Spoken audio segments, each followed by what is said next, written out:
Alright, welcome to Random Guitar Battles. This is where we put guitarist names into a big glass bowl, shake up the bowl, draw out two names, and then you guys vote on which one you think is the better guitarist. And we've done quite a few of these so far. We are now up to battle number 23, and the contestants are Cooder versus George Harrison. And so what happens is I'm going to just say 3 points for each guitarist and then leave the voting up to you. So with Cooder, he's a great roots guitarist. He's a really accomplished slide player. He's a great finger picker. He knows his way around all of the classical blues instruments and instrumentation that you can imagine. But at the same time, he's also incredibly gifted when it comes to world beat music and fusing musical styles from all around the globe. So his overall musicality has to be mentioned. Second of all,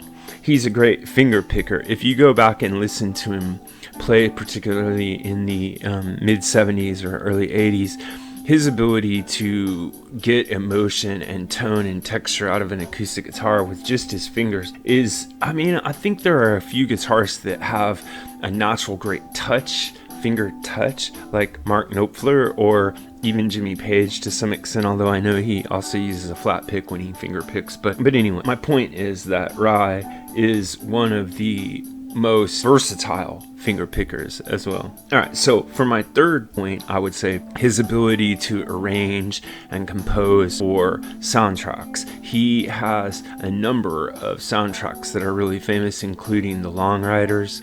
I think there was a period in time when they tried him out in the Rolling Stones and his sound just didn't fit with them because he is so much more based in creating ambient sounds than in creating pop songs. It just doesn't gel with what the Rolling Stones were trying to do. So those are my 3 points for Alright, so for George Harrison, first off, he was in the most famous, most important, and most influential rock band in history, so that has to factor in as element number one. Just his profile as a guitarist is second to none. His notoriety and fame are such that it has to be mentioned as a part of his playing, because when you hear him play, you're hearing his legend. So number two, I would say he was the master of simplicity, as everybody knows, but that is more than what it appears. It's not just like, well, I don't play a lot of notes. It's what notes do you play? What note selection do you play? And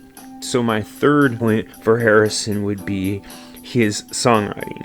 He was in a band with John Lennon and Paul McCartney, two of the most important songwriters of the 20th century, and he still manages to have a couple of moments where he goes past them in his ability to create and write original pop music. While My Guitar Gently Weeps is an example of it, but more importantly, the song Something. So his songwriting is a factor in his overall standing as a guitarist. And there you have it. Those are my 3 points for each of these legendary guitarists. Now you tell me what you think in the comment section below. Remember to like and subscribe, but also remember to vote in the poll. Thanks a lot.